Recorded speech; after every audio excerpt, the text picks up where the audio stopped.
Unspoiled Network podcast. This is Spoil Me, covering One Piece, the live-action Netflix series, Episode 2, The Man in the Straw Hat. In this episode, we really get to properly meet Buggy the Clown. And I gotta tell you guys, this dude is very good. Wow. Welcome to Unspoiled. Wait. Spoil. Oh, you get it.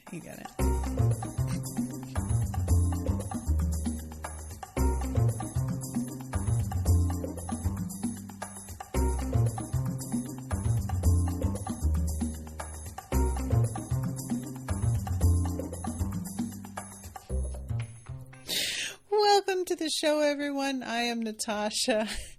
Thank you very much to Gabby for commissioning this episode. Oh my God. I'm so sorry about that mess of an intro. I just want to say once again to Gabby, thank you for commissioning this. What a delight this is already. And I feel like this is the sort of thing where even when it's not good, I'm still going to have such a good time that I'm going to kind of not care. And I may be wrong about that, but I feel like just being in that place is pretty good. You know, it's like it's a generous mindset to be coming from when it's time to do my little chats with y'all. So this dude, Jeff Ward, I'm looking at the IMDb here. I thought for sure when I first saw him in the trailers that this was the dude who played Daredevil. I can't remember his name, but he is an extremely adorable, also very pale, black-haired actor. And he does look quite a lot like that actor. But this is somebody who I'm looking through his IMDb just to see what else he has been in. And it says he's known for Hacks, Brand New Cherry Flavor, and Agents of S.H.I.E.L.D. And I have only seen a couple episodes of Agents of S.H.I.E.L.D. I haven't seen either of the other two things. And looking through a lot of it's all stuff I have never heard of in my life. So yeah, this dude is just kind of an unknown quantity for me. But I am so pleased with his performance. He really manages to walk that line of being a little bit pathetic and also extremely scary. And that is a really, really tough line. It's extremely easy to tip over too far onto the side of so scary that the clown thing doesn't exactly work thematically anymore, or it would be a very different type of clown that it would be. And we're very clearly leaning into this circus thing here. And you could also lean too much into the silly side. And I would argue that's kind of what the show did at first. Buggy, I did find him pretty intimidating, but there were points where I was sort of why is this guy in charge? And this Buggy isn't giving that at all. I know why he's in charge. This is a man who is really much more competent in a lot of ways, I would say. And I think that is, I don't want to say that's just better, because in One Piece, the villains not being entirely competent can still work because everything is so goofy and silly that I don't mind that, But when you're doing a live action, there has to be a sort of change in that part of the tone in order for things to feel like there was a point to it being made in live action. Does that make sense? You can't, if you just completely imitate everything in the original cartoon, you're just sort of why are we doing this? So the fact that they have made him scarier, I think is necessary. I think that really works well. Oh my God. Michael in the chat says, Buggy was great. I have no nose. And then asterisk notes. Get out of here, Michael. Just get. Seraphim says, out of a series full of amazing S-tier casting and performances, Jeff Ward's Buggy is top 2 for me. Yeah. This is like, I mean, I have seen this type of character before, right? We have all seen, and I don't just mean like crazy clown man. I mean like agent of chaos who is thinking like he's funny and silly, but is actually violent and scary. And it can be so boring. It's wild how a character that is supposed to be unpredictable, a real wild card, can feel like I know everything this guy's gonna do. I know practically the exact dialogue. I know everything about this guy because snore. Like, it really is tedious to watch certain actors try this character and it just isn't working. And there is something about the way he carries his body, the looseness of him, which really, like, the physicality of what his fruit power is, it ties quite well together in that sense, but also just gives him the sort of like the I'm trying to think of the wording here, like the posture sometimes of like a child, the way that kids just seem like, you know how they can fall and it's like nothing because they're so loosely strung together that you just like, they stand up and shake themselves out like they're a rag doll and it's fine. And he can have that sort of energy to him. And the smiling and laughing when he does decide to laugh feels like he is really genuinely feeling whatever it is he's attempting. Not necessarily like, oh, this is so funny, although sometimes it is that simple. But the rage behind that laughter is so apparent. And I just he's killing it. He is killing it. So, let's see. Seraphim says, anime Buggy was more a joke. This is much closer to manga Buggy, but even scarier. Okay, noted. So I'm getting ahead of myself, as I am wont to do, because we have to start things off with a flashback. And you guys, I have come to realize in myself, I mostly don't like flashbacks. This is not a One Piece problem. This is an issue of mine, and I still don't really know why, because like it's there are times where it can be done well, but mostly when I like flashbacks is a flashback to an earlier time when that person was still an adult. I don't like flashing back to childhoods, and I don't know what my deal is with that. I think partially it's an impatience with child actors a lot of the time, which is super unfair. Because this little actor who's doing young Luffy is the fucking cutest. He is so adorable. Oh my God. When he gets a little hat and he's like crying, he's so good. But I find myself getting very impatient in these moments. And I'm really curious whether or not anybody else has that. Because it's not logical. It's not like these flashbacks aren't interesting, or that they don't do anything for the story, and the acting is good and it's setting things up like they make sense that they are here. But I am so, every time we go back going, no, go back to the main story. Stop it, you know? So this is the scene where he's been practicing with his gum power. He busts up one of the chairs of this little bar, and she has to sit down and talk with him about how some people are going to treat you differently because you're different now, and you're going to have to be prepared for that. And he doesn't really care.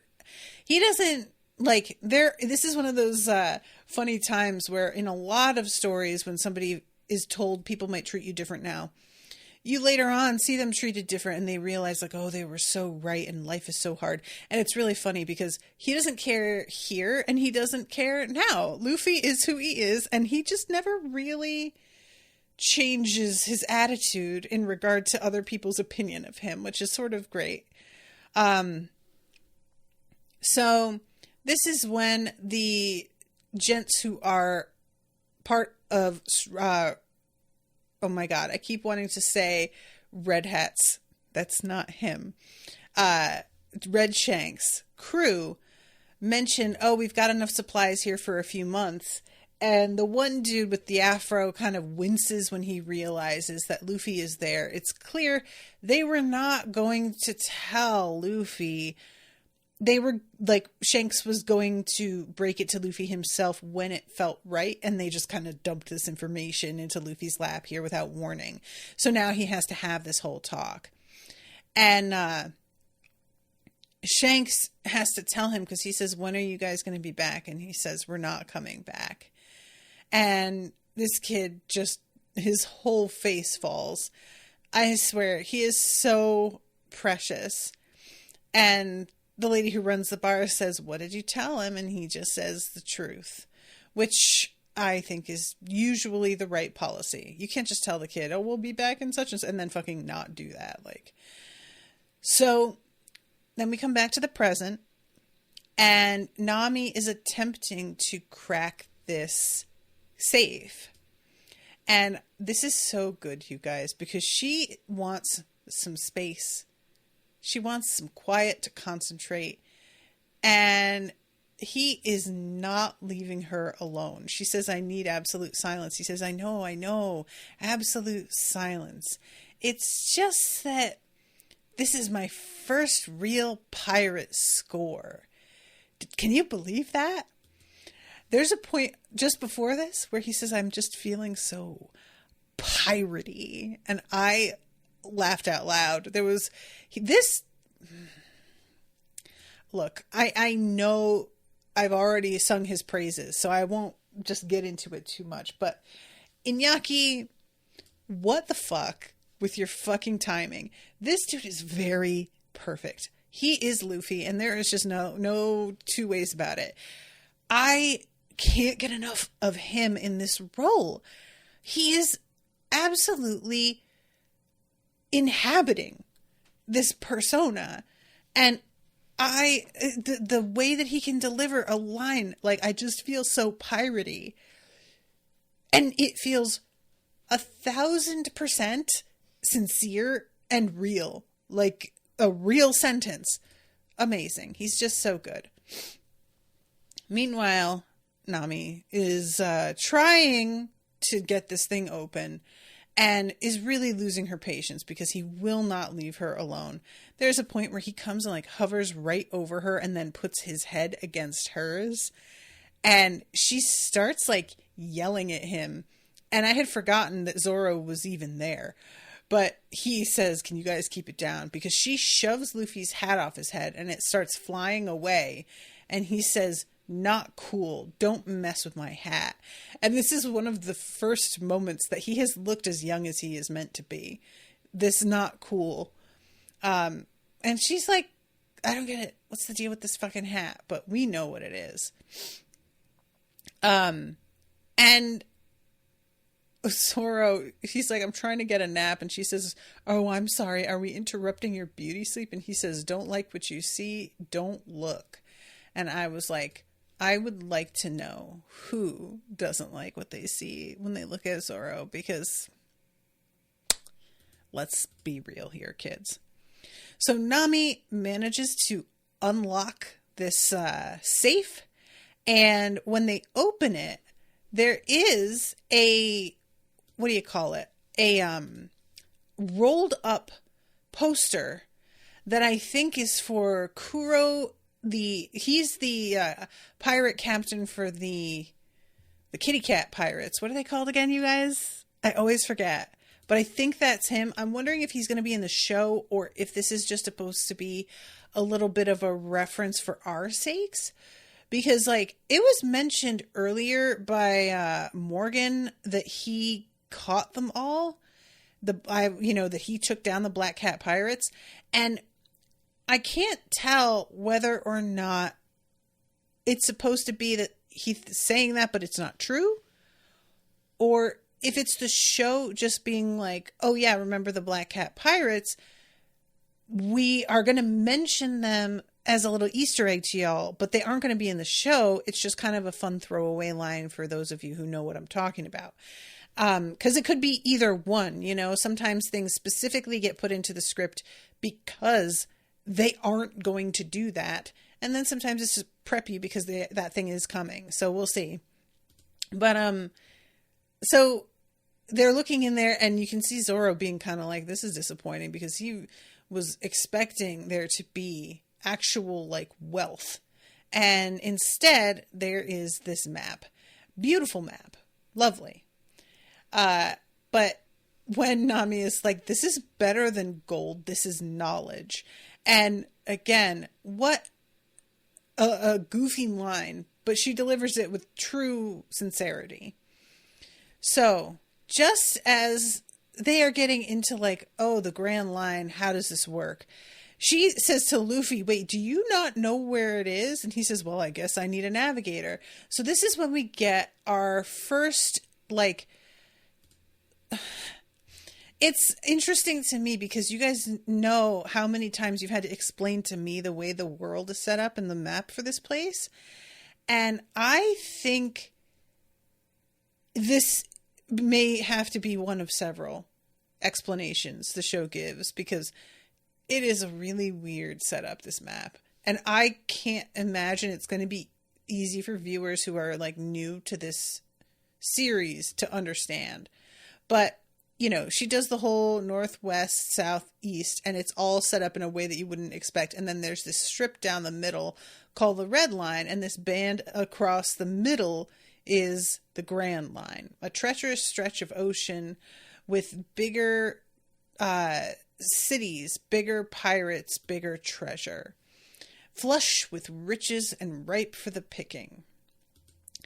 And it's really weird. And I understand the way that the narrative has to work, but considering how incredibly densely populated the Grand Line is, that it's treated like a big secret how to get there when it spans the entire globe like this.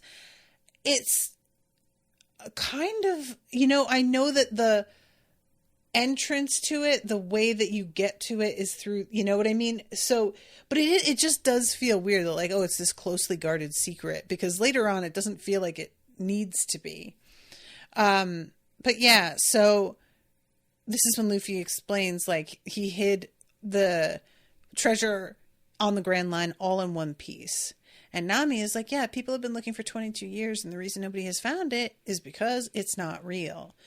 To which she says, I can't wait to see the look on your face when we find it. And I do love the assumption he's making that she'll be there, because it's not lost on her that he fully expects them to both be part of his crew. Like he has been rejected numerous times and he is not taking that shit seriously at all. So this is when a firecracker goes off above the ship and they all assume that it's the Marines that they were found. Luffy is the only one that doesn't pass out immediately upon inhaling this gas. And we watch him swallow the map in its tube, which I don't recall if he actually does this in the anime, but I will say watching a real actual person do this is extremely upsetting, and I did not care for this at all. So, excuse me. Sorry, I'm just like getting allergies. So he just manages to look up and out at the ship that's coming toward them and see that there's a Jolly Roger on it before he passes out. And when we wake up, everybody is super groggy. It seems like they're inside a crate or a box or something at first. And it's extremely jarring once it gets lifted away and you see where they actually are. The fact that they were like in the midst of a stage having this conversation where it feels like they're super, super private, but then it turns out there are so many people potentially watching and listening that there was something about that I hated, because the light coming in at every crack, it really looks like this is a crate outside or a crate on the deck of a ship. Like, it looks like outside light. And so it's extremely disorienting when it's revealed where they actually are. So, yeah, they're arguing about how, we need a plan. We've been captured, yada, yada, yada. And Luffy says, well, if there are pirates that capture us, I'm a pirate. I can just talk to them. And Nami is like, dude, there is one type of pirate. They are bad people. You won't be able to talk to them. And that is the moment where the lid comes off and you see these people come like twirling down from the ceiling. And they lift the front of the box up and out. And then we've got acrobats flying around. We've got this like fire breather. We've got somebody on a unicycle. And all these people on the in the bleachers applauding, but also crying. Which I swear these actors who have to play the audience, they're doing a really great job of being like on the edge of hysteria, but having to pretend to be enjoying themselves.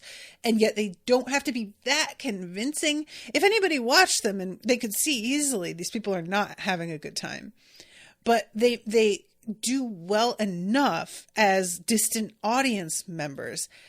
And it's really disturbing. It's genuinely like not fun to watch these people. You know what I'm saying? Like, I was surprised at how bothered I was by this. Florian says that was so upsetting to me, these chained up people. Agree. Florian also says, I love how Nami says all pirates are the same. And we right then see the Buggy pirates, not different at all. Yeah, that also hit me as well. Like, they're all the same. And then, so yeah, the whole of this episode takes place, other than the flashbacks, inside this tent. And it works really well, especially, like, I'm sure everybody knows this, but when you try and do a lot of special effects, it's often done during night scenes because it's easier to cover up the weirdness of how certain things look if there is deep shadow. And so having the scene take place mostly outside like it does in the anime, and Buggy's like particular power being so heavily dependent on CGI, I feel like that would have been I feel like it would have been a lot sillier looking in daylight.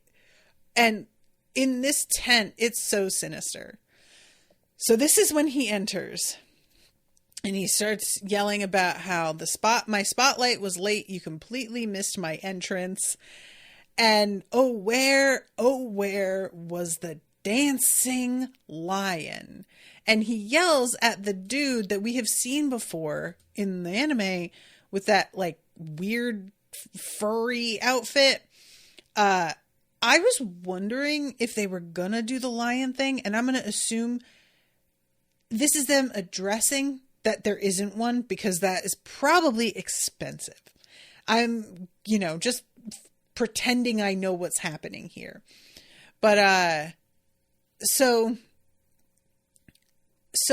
let's see. Seraphim says they sold how dangerous and messed up Buggy is with that one shot of the chains. Yeah. And this is when Luffy says, hey, I know you. I saw your wanted poster in Shellistown. You're the clown guy. Binky. Buggy. Then he says, Buggy the clown, Buggy the flashy fool. I thought maybe they might do the flashy thing a little bit more. I wouldn't have been mad at it, but they don't. Then he says, the genius gesture. And Luffy says, wow, you have a lot of names. I bet everyone in the East Blue knows who you are. And the audience gasps. And he says, what did you just say? And I'm thinking, like, why is he upset? That's a compliment. He's saying you're notorious, which I really thought was what you were going for. And Luffy, also confused, just that everyone knows who you are. And he comes forward and grabs his face and says, nose? Are you making fun of my nose? Well, I wasn't. But now that you mention it, is that thing for real? And he reaches up and tries to grab it. I love that he calls Axe Hand Morgan Axe Hand Moron and waits for the laughter. And when he doesn't get it, he just kind of goes, well, you know, they're not all going to be winners. Like, I thought he would get mad that people didn't laugh, but it was more like, yeah, that wasn't my best work. Only to find out that I was upstaged by three little nobodies who stole it right out from under my... No! It's in my head now. Ah! This was my favorite bit. I cracked up the way he got so mad about how he almost said no's. Like, the absolute irritation that he is feeling that he almost said it himself is so real. So Luffy says, I'm not a nobody, I'm Monkey D. Luffy, and I will be king of the pirates. And I love Nami's face, just like, oh my fucking god, you can't just shut up. She is like this both with Luffy and Zoro. The two of them just keep on bringing, like, more tension into the situation. Nami is very much I'm going to say what you want me to say to placate you and get you off your guard so that I can extricate myself from this situation, which frankly is a really female approach. And I say this like, as a woman, we are around dangerous men who are extremely unpredictable a lot. And I will just say what I think he wants to hear so that he doesn't absolutely snap on me is a very valid way of getting out of some of the situations that a lot of us find ourselves in. It's why when so many people are like, if you don't want to talk to a guy, why give him your number? Because they might kill us if we don't. And that's a very real threat. Like, all you have to do is Google girl killed for not giving man her number, and you will find scores of articles. Woman stabbed for not giving man her number. There have been girls whose like faces have been cut. It's just, you know, so the fact that Nami handles things the way she does and gets really irritated at these two for not being more careful, it both makes sense. The two of them are fighters and they have abilities that are far different and much more advanced than most people they run into. So they just don't have much to worry about. Nami is just a regular person and she can fight. Like, I feel like in the show for this, she can fight better than she can in the anime. She's not really a fighter in the anime and she can hold her own decently in this, but I would not call her like a fighter. And it makes sense that she's the one going, I'm just going to lie. I'll do what I need. And she gives them both up and is about to fucking roll out. And I'm not mad at her over it. You know, like, they don't seem to be prioritizing their survival. And she is a survivor. That's what she does. So anyway, oh my God, I forgot about the moment. Buggy basically does like, look around, everybody on mute when they all start laughing. And he does get that like complete silence when he draws his hands out. So yeah, he starts talking about how he is destined to find the One Piece and Luffy will never find it because he won't last a minute in the Grand Line. So this is when Zoro starts to like, you know, start some shit. If you just surrender, maybe I'll let you live. And Buggy knows exactly who he is. He's like, oh, it's a celebrity. It's too bad that I don't like sharing the spotlight. Maybe we should skip right to the finale. My freaks put quite a bit of rehearsal time into this little abduction. And if I can't reward them with that map, then maybe I'll have to find some pound of flesh for them instead. And this is when Nami says, what if I had something to offer you? And she sets Luffy up by throwing his hat into the air. to reveal the fact that he has devil fruit powers, because this makes him a freak also, and maybe he could be added to the crew. She skedaddles while he is distracted with the, spectacle of Luffy's stretchy arm. And she goes out into the town thinking she's going to be able to run down to the docks, escape something. And when she gets out there, she sees that the place is a complete and utter wreck. It is smoke, and there's like no wall that's still quite vertical. It's pretty upsetting, genuinely, how bad it looks out there. And when she's brought back inside, even though she does struggle, it seems like she is aware how dire the situation is now, and that there's not going to be an easy escape. So she's sort of given up in that respect. And she says, "What did you do to their town? You destroyed everything." And he's like, "I let them keep their hands," at which point they begin to applaud. I love that he says, "Here end the theatrics." And at that point, all of the spotlights center on him in the most theatrical way possible. It's great. It's wonderful. So he begins to press, "Tell me where the map was. I heard you say that it was in a safe place. So we're going to have to make our guests uncomfortable in the green room." And the two, Zoro and Nami, get dragged away while Luffy is brought front and center. And what they do is stretch him, but it turns out he can be stretched quite far without any problem. So this is when we jump back over to the Navy headquarters, the Marines. And we have got Kobe getting suited up to go and do his first day.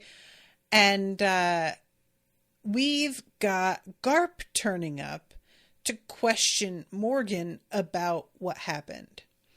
And it surprised me a little bit. And I don't know, guys, is Helmeppo always supposed to have been a Marine, or has he been put in the Marines as a punishment for fucking up?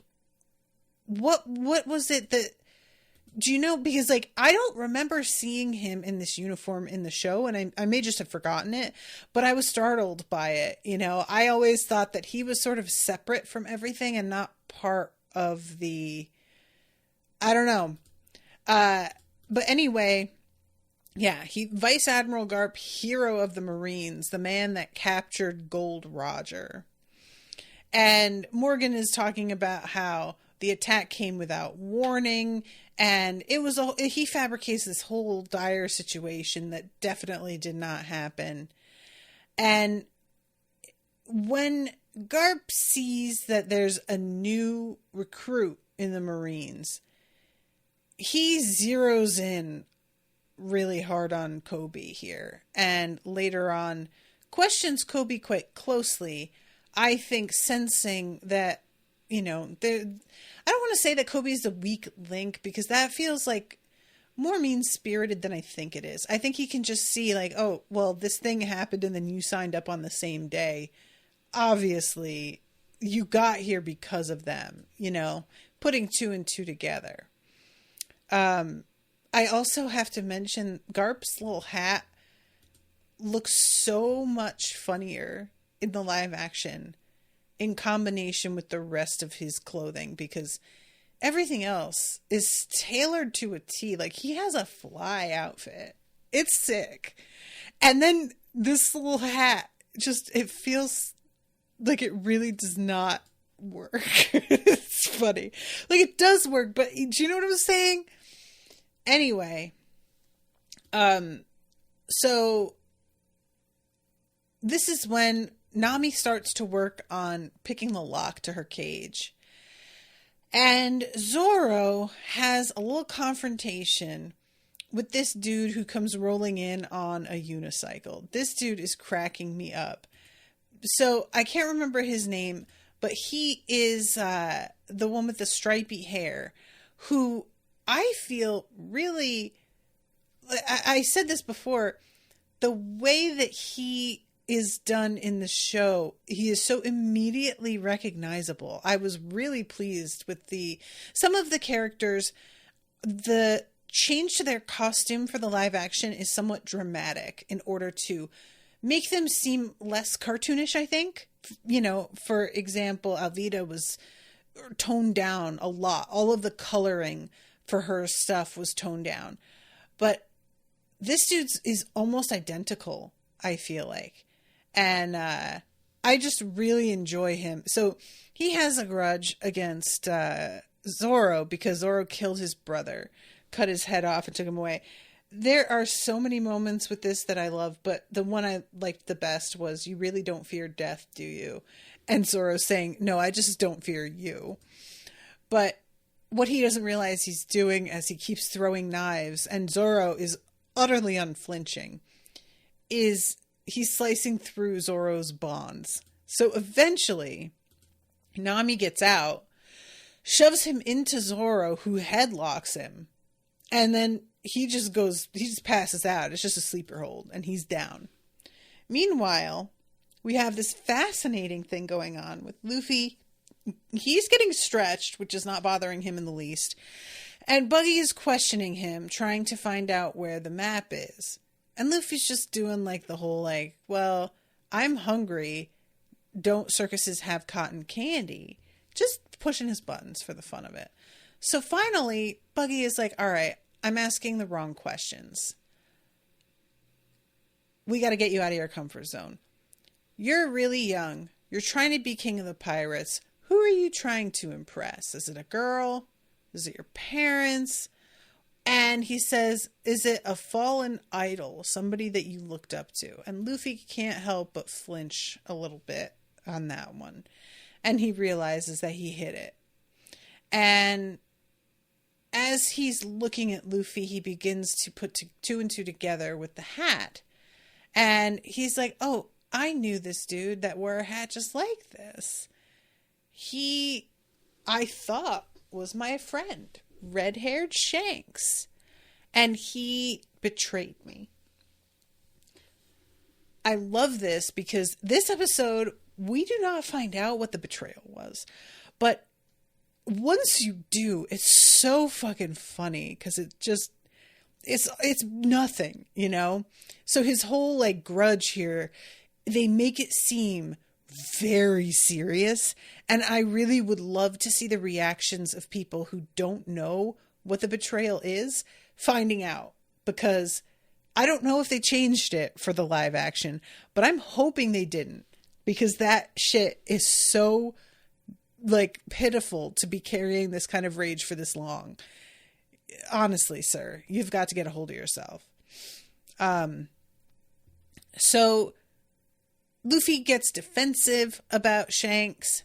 And at this point, of course, he says, stretch him till he breaks. This dude is like, don't make me do this. And Buggy says, well, I will pick somebody from the audience then. And he picks a child, which gets Luffy's dander up. And he begins to pull himself out of these restraints in order to save this kid.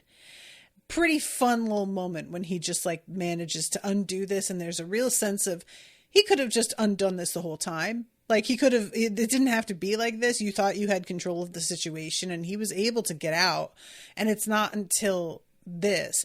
And when he yanks the kid's like mouth up, Buggy, to like be like, tell him you're having so much fun, so that he's like smiling.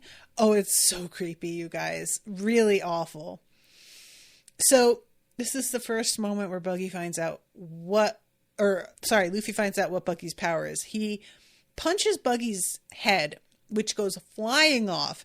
And Luffy looks at his own fist like, wait, there's no way. And then his head snaps back into place and he explains about the chop fruit.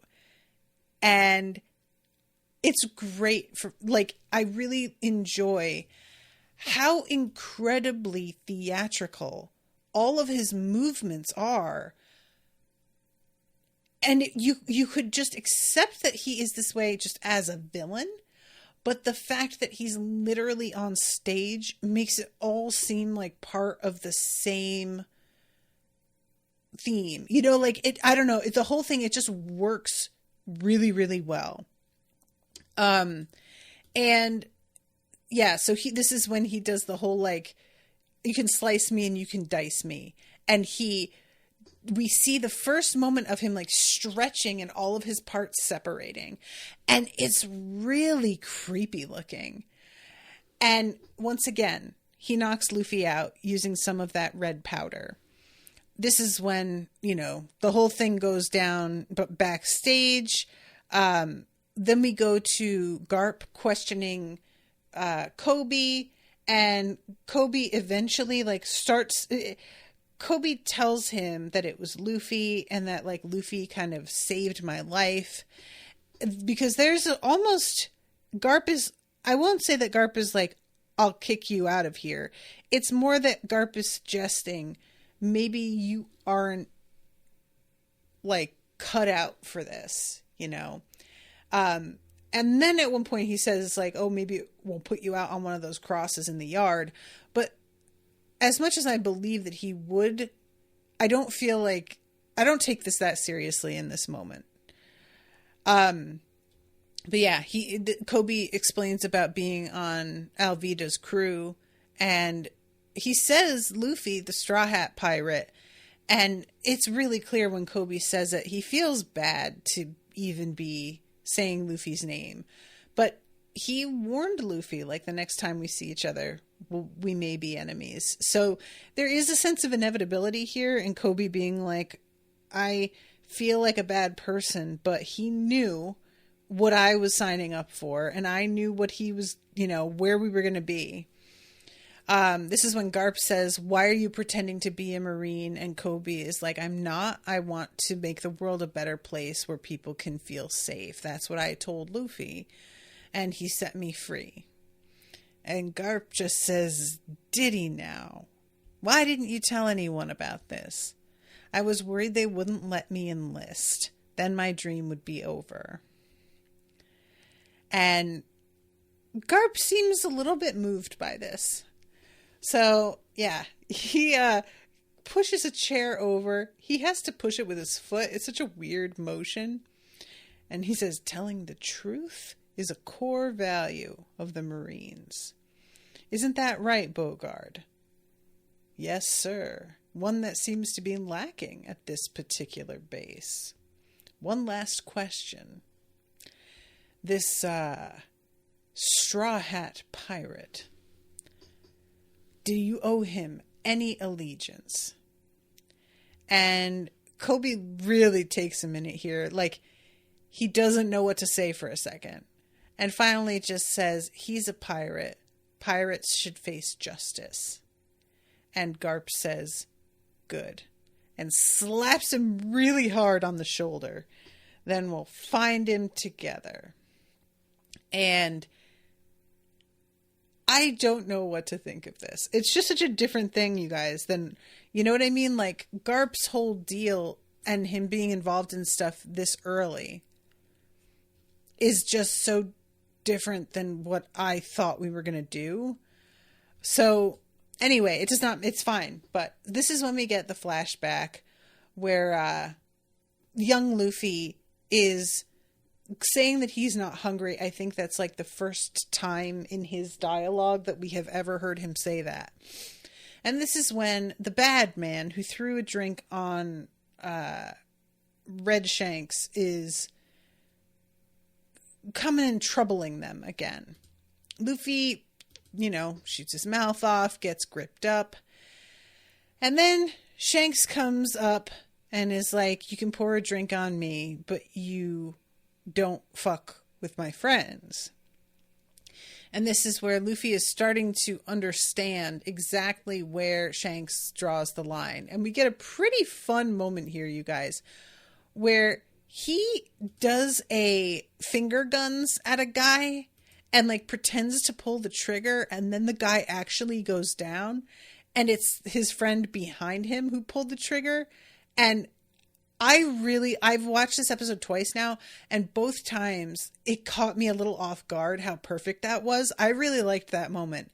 And we get a really, really fun fight sequence here.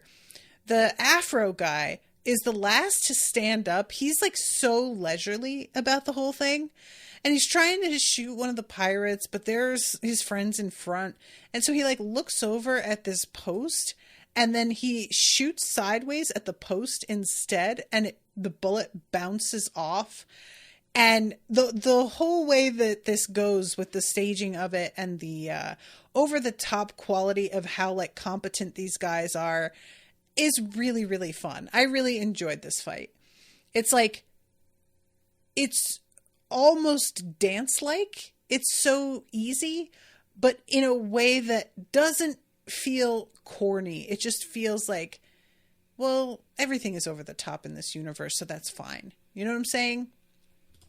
And we then cut to the present where Luffy is in a tank of seawater, which makes it so that he can't use his power. And we get a sort of like flip-flop back and forth between this and the flashback where he started to drown because he was knocked out of this little dinghy that the bad man put him in by a sea king. So Buggy is trying to get him to tell him where the map is because he will drown and there is going to be nothing he can do to save himself. And is telling Luffy that his friends have abandoned him. And he says, if you'll just tell me where the map is, I may have a special place on my crew. And Luffy like pulls himself to his feet, and it seems like he's going to say something, and he just says never. And I love Buggy just says, why not? And like punches the glass.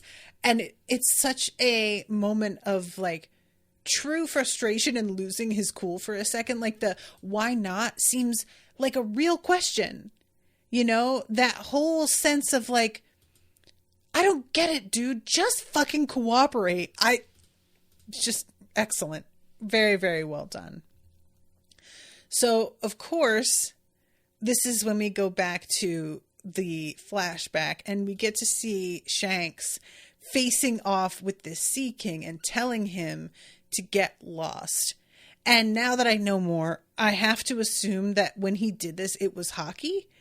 In the, my original viewing, I was assuming it's just an insane moment of badassery, which I'm not trying to say, even with hockey included, that it isn't that, because it still is. But there's like more of an explanation, I think, now. And this is when you see that he is missing an arm and Luffy begins to sort of lose it and realizing like, this is my fault. Oh my God. And it's just the first time this kid understands the consequences of starting shit, that it's not always just you that gets hurt. And if you're only worried about your own pride and your own, like, you're going to be getting in fights constantly with people who do not matter. And the only time that it is worthwhile is when it's your friends getting threatened. So back in the present, Luffy vomits up the map, but is much more intent on getting his hat than the map. So he's going after that while Buggy goes over and gets the tube with the map in it and is really feeling himself. But this is when Zoro and Nami come out and he's like, where are the rest of my crew?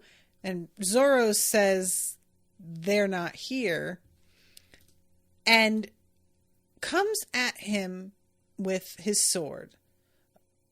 And everything he does, of course, doesn't work because he already sliced up. And Buggy just yells at him, surprise, shithead. When I tell you I howled. I was watching this with Owen and both of us like lost it for a second. This show has more swearing than I was expecting, which I personally like. You guys know I'm a big fan of swearing. And there are times where it can be overdone or used as a crutch when you're not otherwise actually funny. But surprise shithead was just such a perfect thing to say, because Zoro just does not get caught off guard often. And it just felt like he was getting to crow about something for the first time in a way that, like, I bet Zoro has only, like, could count on one hand the number of times that somebody has made him stop and go, what the fuck, and really not know what to do next. So we then get the fight scene where Luffy has, managed to, like, gather himself after watching his friends getting absolutely fucking pummeled. The both of them. I mean, it's a bad scene for a little while as Buggy's parts go flying around all over the place. It's really, really good. Like the effects, I think, and the way it's done. I don't know how, if I had tried to imagine how this would be done, I don't think that I would have expected being such a literal copy of the way his power works with the live action would have worked very well. And it does somehow. I love when he looks up at Luffy. Someone escaped my tank of doom. So this is when Luffy is like, Nami, the crates. And we get the best part, which is to say, Buggy keeps trying to fight and his parts keep flying around, and Nami begins to direct his parts into the crates and slam the lid down. And Luffy is catching them as they're flying by and sending them toward her. Zoro is spearing a couple of them, which I keep forgetting that, like, when Buggy's, like, struck with a sword, whether or not that body part is connected to his main body at that time does not matter. He still feels pain, and I often forget that. So yeah, all of his parts get, just sequestered. And he begins to, we get the tiny mini Buggy of his just head right on his ankles with his hands just standing out on the sides. I never thought I would get to see this. This looks so weird. And rightfully, they have the spotlight coming from behind him so that he is very deep in shadow. And thus, as much as this looks weird, because it can't not look weird, they have lit it in, I think, the perfect way to get something as absurd as this to work at all. Because I don't know what you would do, again, with something like this in daylight. Like, forget it. It only works in extreme shadow like this. So, this is when Luffy does the gum pistol. Or does he do bazooka? And he sends, Luffy, bazooka, yes, gum bazooka. And he sends Buggy right through the outside of the tent. And that's the end of that for right now. Buggy's not dead, but he's out of the loop for a little bit. So, of course, they've got to, like, release all of the people who are chained up here. And one of them asks, "Are you our new captors?" And Luffy's like, "What?" And he says, "Well, you're pirates, right?" And Luffy's like, "Oh, I'm a different kind of pirate." And Nami looks up at him, looking like actually a little startled, because it's obvious she does not think there's other types of pirates. She has said so more than once.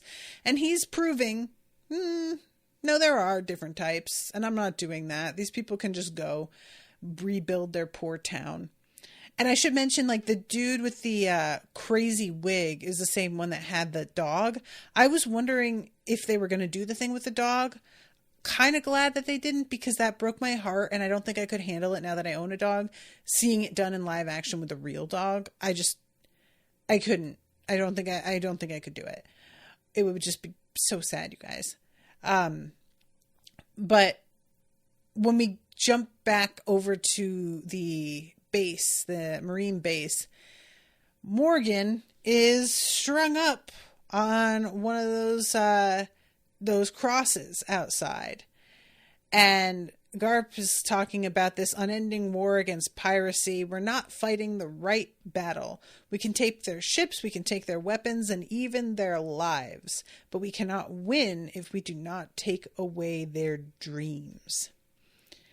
And this is why I am personally leading a mission to hunt down the pirates who attacked this base. And I'm taking this squadron of new cadets with me. Together we will show these pirates and all pirates that there are consequences for their actions. And we are that consequence. And I'm really not sure if I imagined it, but I could have sworn when Helmeppo sees his father strung up that he smirks a little for a second. It seems like he gets control of his face pretty quickly, but for a moment I was like, ooh, he's kind of happy about this. Oh yeah, they do have the little dog running past his feet. I didn't even notice the dog. There is a dog there. It's just that they don't do that storyline. Oh, I didn't even notice the little dog is here. Oh, look at him. He's so scraggly. So this is when the townspeople attempt to give them some food, and Luffy and the rest are just like, you need this a lot more than us. It's fine. And instead of clean walking away like he intended to, obviously, he has a moment where he's like, well, and he turns back and like grabs something for the road, which is only correct. Luffy would have to, right? So then we get the scene where young Luffy and Shanks part, and he's given the hat. It's excellent acting. It's really sweet. And this kid like talking about how he's going to have the best crew.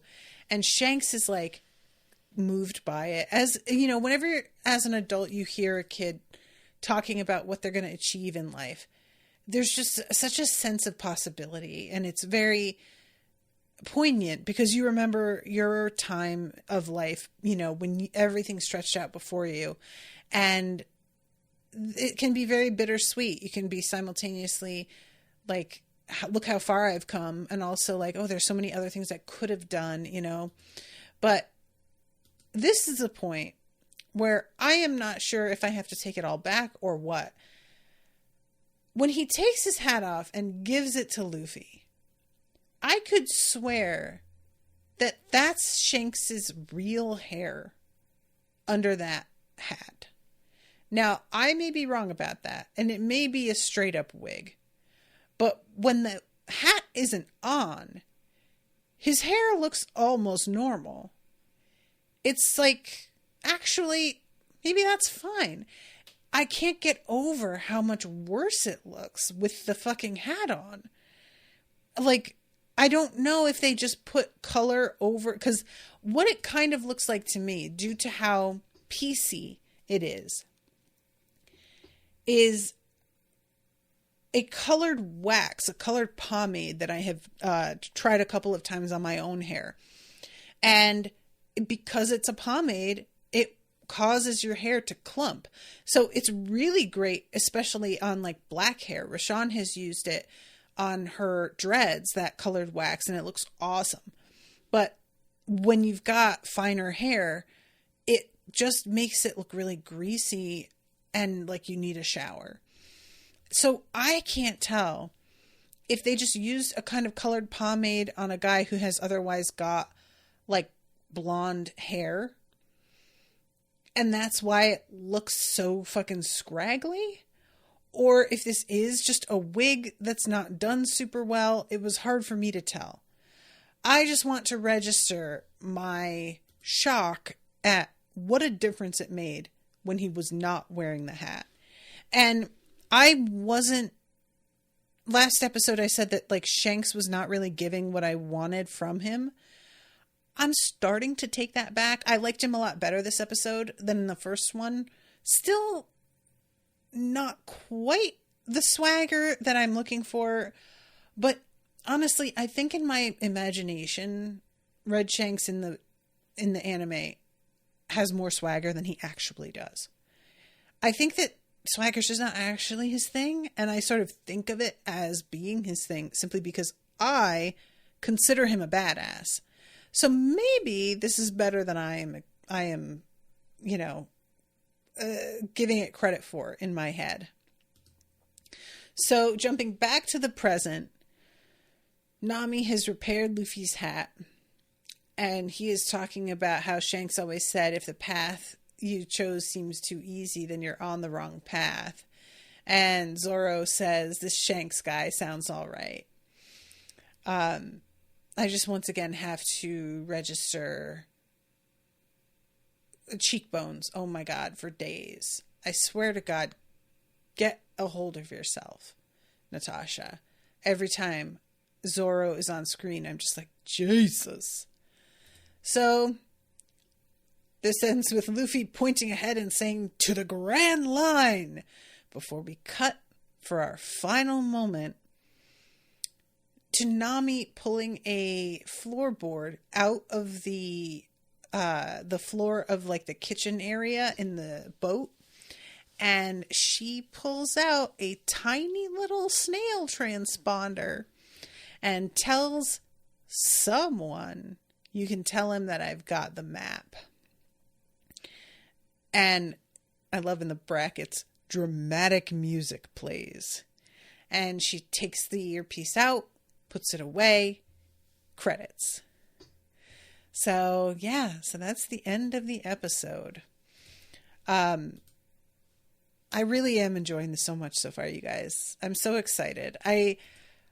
Owen was like, after we watched this, he was like, I'm so mad that they are nailing this show so hard and they fucked up Cowboy Bebop so bad, because he loves Cowboy Bebop. Like, that's his anime, and he was so excited. And he didn't even watch any of it. The reviews were so bad that he didn't want to be saddened by watching it and being as upset as everyone he knew seemed to be. So he just has never watched it. And I understand what he means, This can just be a thing where it's like people around you seem to be getting like,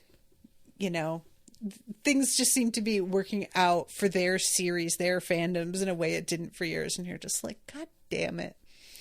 So anyway, I got to wrap this one up, but thank you guys so much for hanging out with me. Appreciate you all so much. And thank you again, Gabby, for commissioning this. Until next time, toodaloo, motherfuckers.